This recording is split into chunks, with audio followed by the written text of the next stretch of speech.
हिंदुओं में तो मोक्ष है, सभी जन्नत जाने की कोशिश में लगे हैं। वक्फ कानून पर सीजेआई की दमदार टिप्पणी।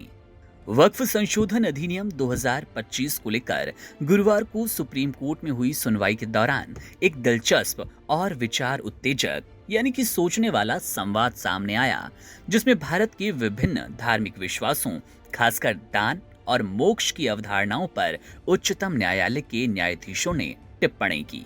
यह बहस इस प्रश्न के इर्द गिर्द घूम रही थी कि क्या वक्फ इस्लाम का अनिवार्य हिस्सा है या मात्र एक धार्मिक दान की प्रक्रिया। केंद्र सरकार की ओर से यह तर्क रखा गया कि वक्फ केवल दान है और इसे इस्लाम का आवश्यक या अपरिहार्य अंग नहीं माना जाता। इसके जवाब में याचिकाकर्ताओं की ओर से वरिष्ठ अधिवक्ता कपिल सिब्बल ने इस तर्क का विरोध करते हुए कहा, वक्फ केवल समुदाय के लिए दान नहीं बल्कि ये ईश्वर को समर्पण है जो परलोक की आकांक्षा से जुड़ा है।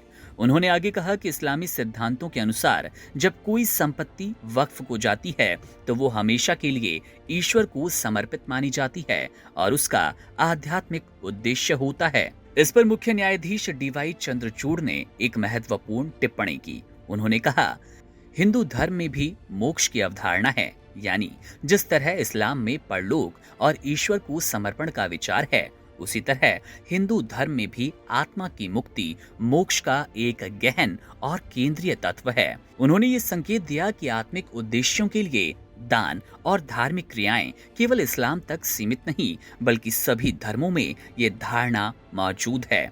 उनके इस विचार का समर्थन करते हुए न्यायमूर्ति ऑगस्टिन जॉर्ज मसीह ने कहा, ईसाई धर्म में भी स्वर्ग की आकांक्षा होती है। इस वक्तव्य ने स्पष्ट कर दिया कि आत्मा की उन्नति या मोक्ष की भावना भारत के बहुधार्मिक समाज में एक साझा तत्व है जो धर्म विशेष के सीमा से परे जाती है। इस दौरान वरिष्ठ अधिवक्ता राजीव धवन ने एक और दिलचस्प दृष्टिकोण सामने रखा। उन्होंने कहा कि वेदों के अनुसार मंदिर हिंदू धर्म का अनिवार्य हिस्सा नहीं है और हिंदू परंपरा में अग्नि, जल, पर्वत, वर्षा जैसी प्राकृतिक शक्तियों की भी पूजा होती है। इससे ये तर्क स्थापित करने की कोशिश की गई कि किसी भी धार्मिक व्यवस्था के ढांचे में लचीलेपन की जगह रही है। कपिल सिब्बल ने सरकार द्वारा वक्फ बोर्ड में 4 गैर मुस्लिम सदस्यों के प्रावधान पर आपत्ति जताई। उन्होंने कहा, हिंदू धार्मिक न्यासों में गैर हिंदुओं को शामिल नहीं किया जाता, फिर वक्फ प्रबंधन में ये असमानता क्यों? उन्होंने इस प्रावधान को धार्मिक संस्थागत स्वायत्ता में हस्तक्षेप बताया।